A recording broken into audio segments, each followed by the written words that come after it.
Hello students, today we are going to discuss about the social contract of science, जिसमें हम discuss करने जा रहे हैं पब्लिक ट्रस्ट के बारे में, अकाउंटेबिलिटी के बारे में and the role of chemist in society. ये तो एक फैक्ट है कि हम साइंस के बगैर अपनी लाइफ को इमेजिन ही नहीं कर सकते, क्योंकि साइंस का योगदान हमारे ज़िंदगी के हर फील्ड में इसका योगदान है। जैसे कि हेल्थ सेक्टर की बात करते हैं, या एग्रीकल्चर की बात करते हैं, या अगर हम कम्युनिकेशन की या ट्रांसपोर्टेशन की बात करते हैं, तो हर फील्ड में साइंस का योगदान है। पार्टिकुलरली अगर हम केमिस्ट्री की बात करते हैं तो केमिस्ट्री ने हमारी क्वालिटी ऑफ लाइफ को कितना इम्प्रूव किया है। चाहे आप मेडिसिन की बात करें, चाहे आप फर्टिलाइज़र की बात करें, चाहे आप पॉलीमर इंडस्ट्रीज़ की बात करें, है ना, या एडवांस मटेरियल जितने हैं उनकी बात करते हैं, तो क्वालिटी ऑफ लाइफ को because of research in scientific area, जिसकी वजह से क्वालिटी ऑफ लाइफ बहुत ज़्यादा इम्प्रूव हुआ है। अब हम अपनी लाइफ को साइंस की इनोवेशन और रिसर्च के बगैर इमेजिन ही नहीं कर सकते हैं। लेकिन एक सवाल ये अराइज होता है कि जो साइंटिफिक डिस्कवरीज है या साइंटिफिक प्रोग्रेस या अचीवमेंट्स है, क्या ये एक आइसोलेशन प्रोसेस है? मतलब ये कि क्या सोसाइटी का कोई इन पे असर है, या सोसाइटी का कोई रोल है?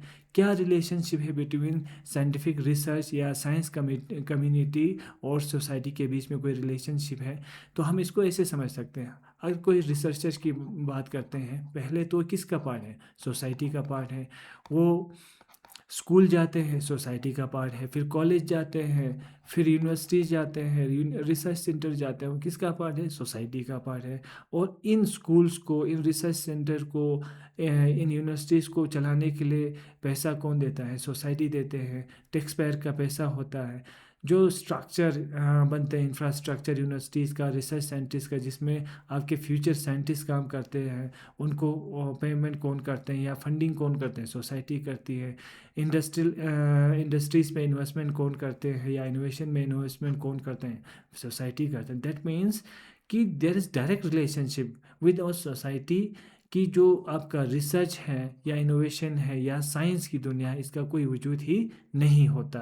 अब इन टर्न सोसाइटी का क्या मांगते हैं इन साइंटिफिक रिसर्च से? ये सोसाइटी को इन टर्न कुछ चाहिए होगा, इतना इस पर मेहनत कर रहे हैं, तो साइंस की जो सोसाइटी है, साइंस से क्या एक्सपेक्टेशन रखते हैं? सोसाइटी चाहते हैं कि जो भी साइंटिफिक रिसर्च हो, जो भी साइंटिफिक इनोवेशन हो, वो रिलायबल हो, वो पीयर रिव्यूड नॉलेज हो, यानी जिसको लोगों ने सराहा हो, जिसकी कोई वैल्यू है। ऐसी नॉलेज किसको दें? सोसाइटी को, जिससे सोसाइटी में और ज़्यादा इम्प्रूवमेंट हो, क्वालिटी ऑफ लाइफ और इम्प्रूवमेंट हो, टेक्नोलॉजिकल प्रोग्रेस हो। जो भी सोसाइटी में चैलेंजेस, इन्वामेंटल चैलेंजेस है, फूड के चैलेंजेस है, हेल्थ के चैलेंजेस है, उनको इजीली को क्या करे? सॉल्व करे। कौन? आपकी साइंटिफिक रिसर्च। इसके लिए क्या चाहिए? जो भी साइंटिफिक रिसर्च हो, ऑनेस्टली कम्युनिकेट करे सोसाइटी को। लेकिन और एक ज़रूरी बात है, इथिकल, आपका रिसर्च एथिक्स को फॉलो करे। रिसर्च एथिक्स को, यानी research ethics means moral responsibility आपका होना चाहिए। जब भी आप कोई रिसर्च करें, इससे किसी ह्यूमन को, किसी एनिमल्स को या इन्वायरमेंट को कोई साइड इफ़ेक्ट, ज़्यादा साइड इफ़ेक्ट नहीं होना चाहिए। मैक्सिमम जो इफ़ेक्ट है वो क्या होना चाहिए? सोसाइटी के लिए बेनिफिशियल होना चाहिए। तो ये अगर हम देखते हैं तो एक म्यूचुअल रिलेशनशिप है बिटवीन बिटवीन साइंस और सोसाइटी के बारे में, बीच में। तो इसी म्यूचुअल रिलेशनशिप जो है बिटवीन साइंस एंड सोसाइटी, इसी को हम कहते हैं सोशल कंट्रैक्ट ऑफ साइंस। अब हमने कहा एक म्यूचुअल रिलेशनशिप है। अब म्यूचुअल रिलेशनशिप किस पे डिपेंड करते हैं? ट्रस्ट पे डिपेंड करते हैं। तो जो साइंस है, इसके रिसर्च या डिस्कवरीज किसको फ़ायदा पहुंचा रहे हैं? पब्लिक को। इसका मतलब पब्लिक को साइंस और साइंस के फील्ड पे या रिसर्च के फील्ड में क्या होना चाहिए? ट्रस्ट होना चाहिए। तो ये ट्रस्ट कैसे डेवलप होते हैं? जब आपका रिसर्च, जब आपका इनोवेशन क्या हो? रिलायबल हो। यानी वो रिलायबल कैसे बन सकते हैं? जब आप रिग्रेस, यानी उस पर मेहनत करें, मेथडोलॉजी को, अच्छे मेथडोलॉजी को अडॉप्ट करें, केयरफुल ऑब्जर्वेशन करें अपने रिसर्च के समय। आपका रिसर्च रिप्रोड्यूसिबल, यानी दुनिया में कहीं भी आपका रिसर्च करें तो वो रिपीटेबल हो, न कि आप अपने मन से कुछ ऐसा एक्सपेरिमेंट दिखा जाए और किसी जगह रिपीट भी ना हो। तो उससे लोगों की रिलायबल उस रिसर्च को हम रिलायबल नहीं मानते हैं और लोग इस पर ईजीली ट्रस्ट नहीं करते हैं। तो आपका जो रिसर्च हो ट्रांसपेरेंट हो, पीयर रिव्यू हो। पीयर रिव्यू का मतलब ये है कि जैसे आप कोई साइंटिफिक रिसर्च करते हैं तो आप इसको पब्लिश करते हैं। फाइनल पब्लिश होने से पहले जो आपका पब्लिशर है डिफरेंट पीयर को दे। पीयर मतलब आपकी फील्ड में जो काम कर रहे हैं साइंटिस्ट है, उनको आपका पेपर देते हैं कि भाई देख लो, इसने जो इनोवेशन या डिस्कवरी की बात करें क्या ये सही है, या जो रिसर्च बोले क्या वो सही है। तो वो लोग उस पर कमेंट करते हैं यस और नो में कि ये पब्लिश के लायक है या नहीं है। तो वो पीयर रिव्यूड। आप अपना कोई पब्लिकेशन दे, ये मैंने ये देखा, लेकिन किसी ने इसको रिव्यू नहीं किया तो उसमें कोई रिलायबिलिटी नहीं है।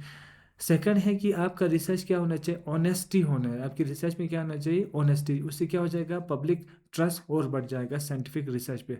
आप ऑनेस्टी कैसे दिखा सकते हैं, आपका जो रिपोर्टिंग हो वो एक्यूरेट हो, जो भी रिजल्ट हो वो एक्यूरेट हो। डिलिबरेटली आप कोई अपना कोई मन से कोई वहाँ पे रिजल्ट ना लिखें। जो भी अनसर्टेनिटीज़ या कुछ अनजाना कुछ आपके रिसर्च के समय हुआ वो लोगों तक पहुँचा दे। यानी मतलब ये है कि कोई एग्जाजरेशन ना हो कि मैंने ये देखा, मैंने रिसर्च में इसकी ये फ़ायदे हैं। मतलब एग्जाजरेशन में जो आपने अपने रिसर्च में जो आपने फाइंड किया वही लोगों तक पहुंचाना है। उससे साइंस कम्युनिटी पे आपका ट्रस्ट और बढ़ जाएगा। थर्ड है कंपीटेंस होना चाहिए। कंपीटेंस कैसे रख सकते हैं, आपका आपका जो स्किल है उनको मेंटेन करें बाय रिगरस ट्रेनिंग से, साइंटिफिक ट्रेनिंग हो, प्रोफेशनल स्टैंडर्ड्स को अगर आप फॉलो करें और जो भी रिक्वायर्ड नॉलेज है उसको आप गेन करते रहें तो आपका काम बहुत कंपीटेंस हो जाते हैं, जिससे पब्लिक ट्रस्ट और बढ़ जाते हैं। इथिकल कंडक्ट बहुत ज़रूरी है कि आप कोई रिसर्च कर रहे हैं उसमें एथिक्स को ही फॉलो नहीं कर रहे हैं। जैसे आप कोई फ्रॉड कर रहे हैं, है ना, को आपको डाटा ही नहीं लेकिन आप कुछ ऐसे फेक डाटा यूज़ करके दिखा रहे हैं, प्लेगरिज्म दिखा रहे हैं, किसी और का काम अपना बना के दिखा रहे हैं, डाटा को मैनिपुलेट कर रहे हैं। उससे रिसर्च का जो स्टैंडर्ड है वो ख़त्म हो जाते हैं और पब्लिक ट्रस्ट उस पर ख़त्म हो जाते हैं। तो हमें रिसर्च एथिक्स को भी फॉलो करना पड़ता है।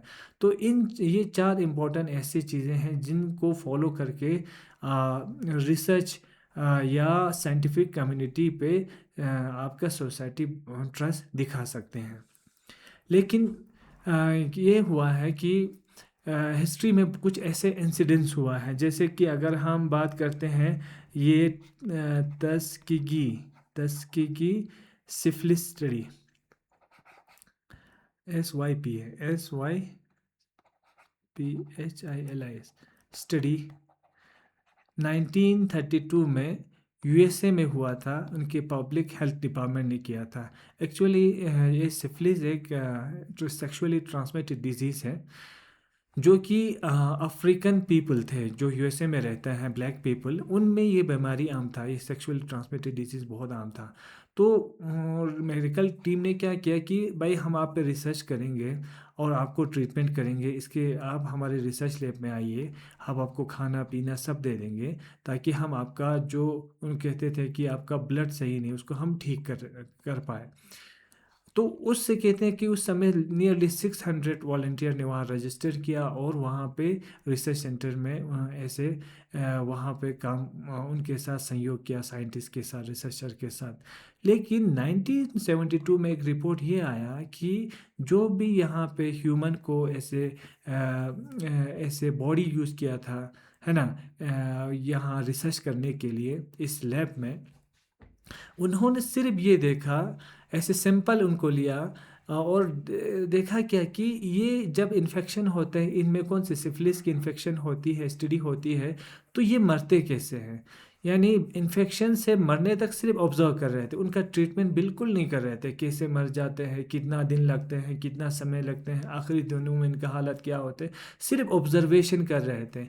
उन पे कोई भी किसी किस्म का ट्रीटमेंट नहीं कर रहे थे, बस सिर्फ उनका ऑब्जर्वेशन था मरते कैसे हैं। तो ये रिपोर्ट किया 1972 में। तो बहुत बवाल हो गया उस समय कि इस तरह से ह्यूमन लाइफ को ये लोग इनके साथ छेड़छाड़ कर रहे हैं, इनकी कोई वैल्यू नहीं है। जबकि 1940s में जो पेनिसिलिन था वो बहुत मास लेवल पर प्रोडक्शन हुआ था, जिससे इनका ट्रीटमेंट पॉसिबल था, लेकिन इनको कभी ट्रीटमेंट नहीं दिया। सिर्फ वो एक बॉडी की तरह ट्रीट करते थे, उस पे बस ऑब्जर्वेशन करते थे कैसे मरते हैं। तो उससे क्या हो गया कि लोगों का ट्रस्ट साइंस पे क्या हो जाएगा, ख़त्म हो जाएगा।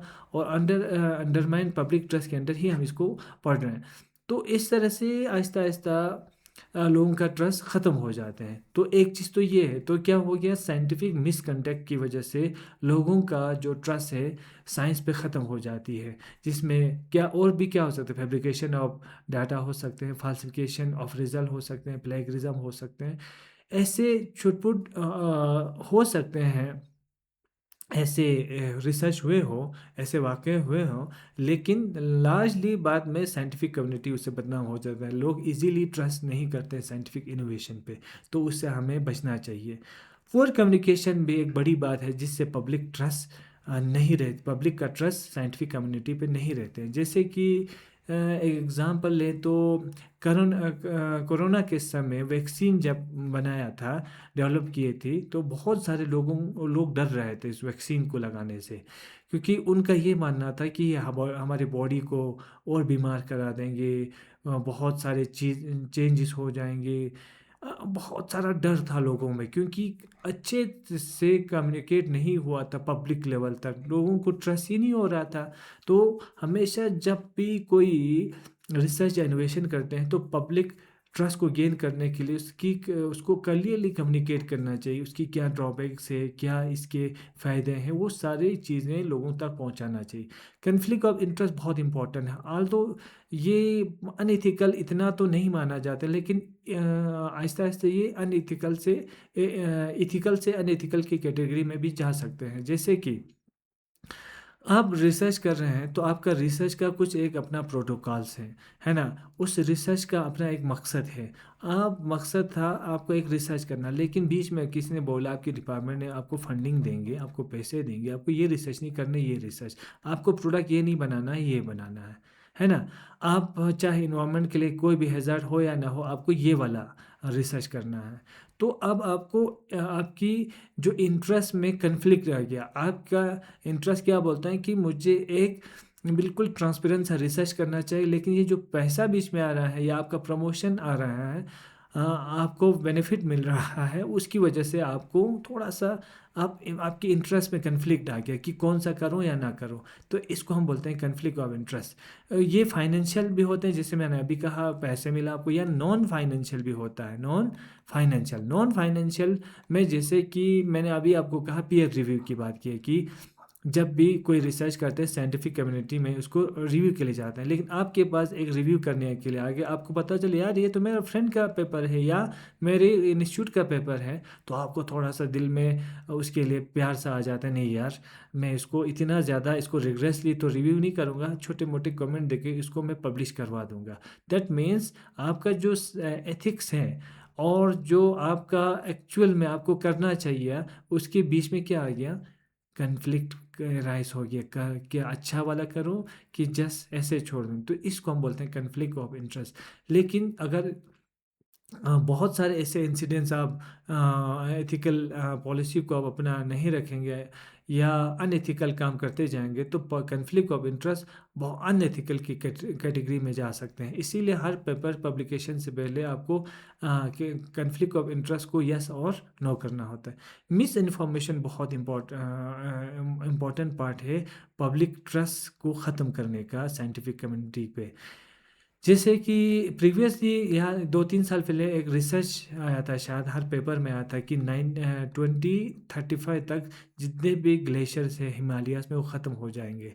लेकिन बाद में ये पता चला कि ये अनवेरीफाइड रिसर्च था, जिससे लोगों में अब इतना ट्रस्ट, अब भी कोई अगर कहेगा ना कि हिमालय में बर्फ़ आहिस्ता आहिस्ता ख़त्म हो रहा है, तो ये तो हम बोलेंगे कि ये तो बोलते रहते हैं यार, ऐसा होता नहीं है। क्योंकि हमने पहले ही ऐसा मिस इन्फॉर्मेशन फैला दिया, फॉल्स क्लेम किया। तो इन फॉल्स क्लेम से हमें बचना चाहिए, ताकि पब्लिक का ट्रस्ट हम पे या साइंटिफिक कम्युनिटी पे रहे। तो एक तरह से ट्रस्ट बिल्डिंग कैसे करते हैं, दूसरा हमारा ट्रस्ट कैसे ख़त्म हो जाते हैं, ये चीज़ मैंने आपको डिस्कस किया। अब और इम्पोर्टेंट पार्ट है अकाउंटेबिलिटी की। अकाउंटेबिलिटी को समझने के लिए थोड़ा सा हम हिस्ट्री में फिर से जाते हैं। 1940s या 50s तक ये कहा जाता था कि साइंटिफिक रिसर्च जो है वो क्या होना चाहिए, इंडिपेंडेंटली होना चाहिए। कोई पॉलिटिकल या पब्लिक इंटरफेरेंस इनके कामों में नहीं होना चाहिए, क्योंकि उस समय जब वर्ल्ड वॉर सेकंड हुआ था, वर्ल्ड वॉर सेकंड के समय जैसे पेनिसिलिन ने कितने लोगों को ट्रीटमेंट किया, रडार सिस्टम ने फौजियों को कितना मदद किया नेविगेशन में। तो नेविगेशन से लेकर या टैंक को पता करना, रडार सिस्टम ने बहुत ज़्यादा मदद किया था वर्ल्ड वॉर सेकंड के समय। तो लोगों ने कहा है देखो भाई साइंटिफिक रिसर्च के कितना ज़्यादा हमें फ़ायदा हुआ, इसलिए हमें साइंटिफिक रिसर्च में कोई रोक टोक नहीं लगाना चाहिए, उनको इंडिपेंडेंट छूट देना चाहिए, कोई पब्लिक अकाउंटेबिलिटी इतना ज़्यादा नहीं होना चाहिए। लेकिन बाद में जैसे 1972 में अभी वाला तस्कीकी सिफिलिस का केस आ गया, इसके बाद पोल्यूशन के केसेस आए, डीडीटी जैसे पेस्टिसाइड जो बहुत ज़्यादा हैज़ार्डियस था लोगों के लिए, उनकी डेवलपमेंट हो गई। तो लोगों ने अब बात करना शुरू किया, यार थोड़ा सा तो हमें साइंटिफिक कामों को अकाउंटेबल बनाना पड़ेगा, हमें थोड़ा सा उन पे कुछ लॉस को लगाना पड़ेगा ताकि साइंटिफिक काम थोड़ा सा रिस्ट्रिक्ट में रहे। लेकिन इसके बाद तो नए 21st सेंचुरीज़ में जैसे आप बायोडाइवर्सिटी की आप बात करते हैं या इन्वायरमेंटल की बात करते हैं, पोल्यूशन की बात करते हैं, तो ये बहुत ज़्यादा इम्पैक्ट हो रहा है बिकॉज ऑफ साइंटिफिक रिसर्च। या जेनेटिक इंजीनियरिंग की बात कर रहे हैं, इन्वायरमेंटल पोल्यूशन हेल्थ से लेकर बहुत ज़्यादा इम्पैक्ट हो रहा है। तो अब 21st सेंचुरी में बहुत ज़्यादा साइंटिफिक काम को क्या बनाया गया है, अकाउंटेबल किया। अकाउंटेबल का मतलब कि आप जो रिसर्च कर रहे हैं वो क्या कर रहे हैं, इसकी क्या बेनिफिट है, इन्वायरमेंट में कोई इम्पेक्ट होगा कि नहीं होगा, इसकी कॉस्ट इफ़ेक्टिव है ही नहीं है या नहीं है, इसका लॉन्ग टर्म इफ़ेक्ट है कि शॉर्ट टर्म इफ़ेक्ट है। वो सारा रिसर्च करने से पहले उसको बाय रूल उसको पूरा अपना जानकारी देना पड़ता है, फिर उस रिसर्च को कर सकते हैं, है ना। जैसे कि E=mc² का फार्मूला तो आया था, किसके लिए आया था, just to understand mass energy relationship. अब किसने सोचा था कि एटम बम बनाएगी, लेकिन यही हम यूज़फुल एनर्जी के लिए भी तो यूज़ कर सकते हैं। तो रिसर्च का पर्पस अब दिखाया जाता है, देखा जाता है कि किस लिए काम करें। तो इसलिए रिसर्च का काम अब क्या बन गया है, अकाउंटेबल बना है। अकाउंटेबल कौन है, एक तो इंडिविजुअल रिसर्चर जो काम कर रहे हैं, आपको ऑनेस्टली अपने एक्सपेरिमेंट को करना पड़ता है, आपने एक्यूरेट रिकॉर्ड को मेंटेन रखना है और ट्रूथफुल रिजल्ट देना है, यानी आप बहुत ज़्यादा अकाउंटेबल हो अपने रिसर्च के लिए। अब जो आपको रिसर्च लैब प्रोवाइड कर रहे हो वो इंस्टीट्यूट भी मोर अकाउंटेबल है, कि ताकि वो अपने जो रिसर्च इंस्टीट्यूट में क्या प्रमोट करें, इंटीग्रिटी प्रमोट करें, उनके प्रैक्टिस को मॉनिटर करें, कोई मिसकंडक्ट हो नहीं रहा है वो क्या करें, इन्वेस्टिगेट करें, उससे रिसर्च क्वालिटी भी बढ़ेगा और मोर अकाउंटेबल हो जाएगा। दूसरा है साइंटिफिक कम्युनिटी पे बहुत ज़्यादा ये है रोल है। अभी मैं आपको बोल रहा था पीयर रिव्यू करने के लिए, आपको कोई भी रिसर्च या कोई पब्लिकेशंस पे पीयर रिव्यू के लिए जाते हैं, फिर वो देखते हैं कि आपका काम सही है कि नहीं, तभी आपको अलाउ किया जाते हैं। तो साइंटिफिक कम्युनिटी का भी बहुत ज़्यादा इम्पोर्टेंट रोल है, और उससे ये जो साइंटिफिक रिसर्च है मोर अकाउंटेबल हो जाते हैं।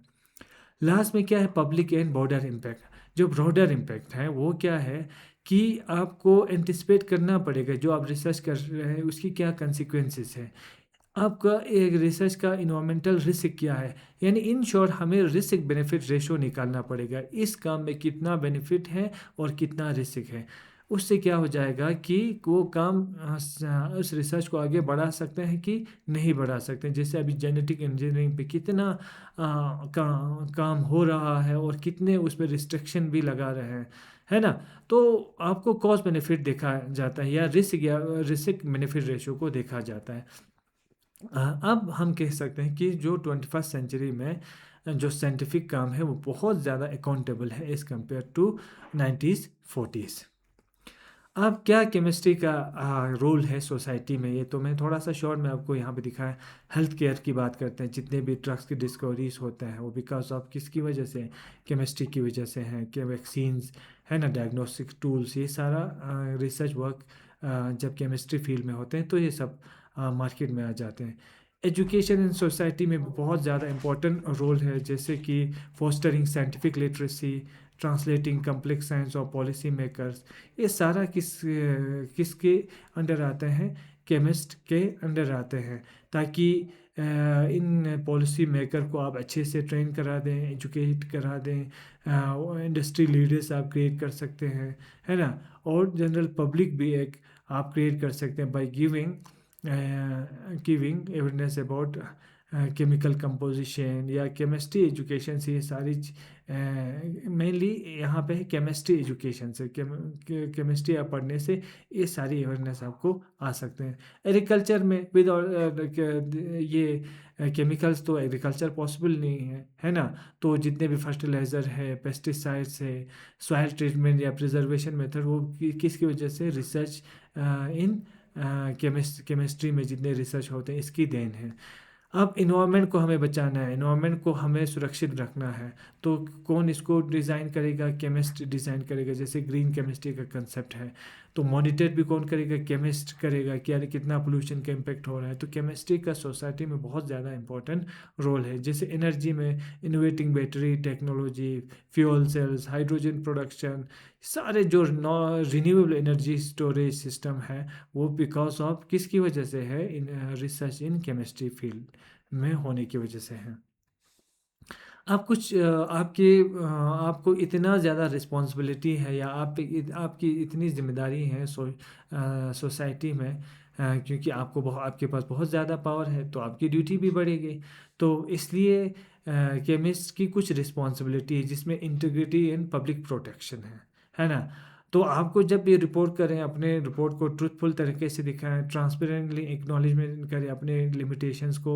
इसका मतलब ये है कि आपकी रिसर्च से क्या नुकसान हो सकते हैं, वो आप रिस्पॉन्सिबली लोगों तक पहुंचाएं, है ना। आपकी जो भी आपने रिसर्च किया, वो रिसर्च किसके बेस पे हो? पीयर रिव्यू के बेस पे हो, आफ्टर डिस्कशन आपका जो रिसर्च है वो लोगों तक पहुँचे, है ना। यानी बहुत सारी, मतलब जिससे लोग सोसाइटी को फ़ायदा हो उसको आपको देखना पड़ेगा। आपको एक इन्वायरमेंटल स्टीवर्डशिप, यानी क्या बोल सकते हैं हम, आपको इन्वायरमेंट का पहरेदार जैसा बनना पड़ेगा। कैसे पहरेदार बन सकते हैं? आप जब भी कोई रिसर्च कर रहे हैं, वो सस्टेनेबल केमिकल प्रोसेस हो, यानी सस्टेनेबल डेवलपमेंट की को करें, है ना, जिससे इन्वायरमेंटल इम्पैक्ट कम से कम हो, इन्वायरमेंटल पे जो नेगेटिव इम्पैक्ट हो वो कम हो, और जो नेचुरल रिसोर्स है उनके लिए वो एक अल्टरनेटिव हो। नेचुरल रिसोर्स को आप बचाने पे आप काम कर सकते हैं। सबसे लास्ट में है safety and protection. Safety and protection अगर नहीं है तो लाइफ का क्या फ़ायदा है? तो सबसे पहले आप अपने आप को सेफ्टी में रखें, फिर अपने जो कलीग्स हैं उनको सेफ्टी में रखें, फिर इसके बाद जो भी आप लैब में काम करें उससे इन्वायरमेंट को, कम्युनिटी को, है ना, कि आपके केमिकल रिएक्शन की वजह से हार्म ना हो। ये सारी रिस्पॉन्सिबिलिटीज़ ऐसे केमिस्ट आपको दिमाग में रखना है। अब science, society and sustainable development, the future horizon, chemistry of sustainable development कैसे कर सकते हैं? केमिस्ट्री का क्या रोल है कि अपने जो भी डेवलपमेंट हो वो क्या सस्टेनेबल बनाए। अब क्या चैलेंजेस है वो देखते हैं। क्लाइमेट चेंज का इशू है, इन्वायरमेंटल डिग्रेडेशन का इशू है, वाटर का इशू है, फूड इनसिक्योरिटी है, इमर्जिंग डिजीज है। ये सारे करंट इश्यूज है 21st सेंचुरी में। तो उसके लिए केमिस्ट्री क्या कर सकते हैं? केमिकल सोल्यूशन दे सकते हैं, जैसे ग्रीन केमिस्ट्री में बहुत सारे इनोवेशन करें, सस्टेनेबल मटेरियल साइंस पे काम करें, रिन्यूएबल एनर्जी एंड टेक्नोलॉजीज़ पे काम करें, एडवांस में एनवायरमेंटल मॉनिटरिंग सिस्टम बनाएं। तो उससे जो ये चैलेंजेस है बहुत हद तक सॉल्व हो सकते हैं, है ना। लेकिन क्या ये रिसर्च एंड इनोवेशन इस फील्ड में करें तब काफ़ी है? ये काफ़ी नहीं है। ऐसे केमिस्ट आपको एथिकल वैल्यूज़ पे, या आपके वैल्यूज़ पे भी, एथिकल रिक्वायरमेंट पे भी काम करना पड़ेगा। यानी जो एथिक्स है उसको भी फॉलो करना पड़ेगा। मीन्स ये भी, जितने भी आप काम कर रहे हैं वो पब्लिक को इन्वॉल्व करके काम करें, है ना। आपने जो रिसर्च किया लोगों तक वो पहुंचाना चाहिए, इसके क्या कॉस्ट बेनिफिट्स हैं, क्या नुकसानात हैं, है ना। तो मतलब आप रिसर्च के या मेडिसिन, आपको फॉर एग्जांपल मेडिसिन बना रहे हैं, ड्रग्स बना रहे हैं, उसके नाम पर पूरे जंगल को ख़त्म कर कर रहे हैं, तो आपको तो फ़ायदा आ रहे हैं, लेकिन तो इधर से तो आपके जो भी जंगल है वो ख़त्म हो रहे हैं, तो अनएथिकल हो जाएगा। आप किसी कल्चर को ख़त्म कर रहे हैं रिसर्च के नाम पे, तो वो बिल्कुल नहीं होना चाहिए। आपको आपके रिसर्च में सोशो एथिकल रिक्वायरमेंट जो है वो एक बड़ी चीज़ है। ये सारी चीज़ें होना चाहिए, तभी जो साइंस है वो सस्टेनेबल हो जाएगा, और जो एक cordial relationship between science and society है और बढ़ता जाएगा। तो जो सोशल कंट्रैक्ट ऑफ साइंस है वो और इम्प्रूव हो जाएगा। Thank you very much.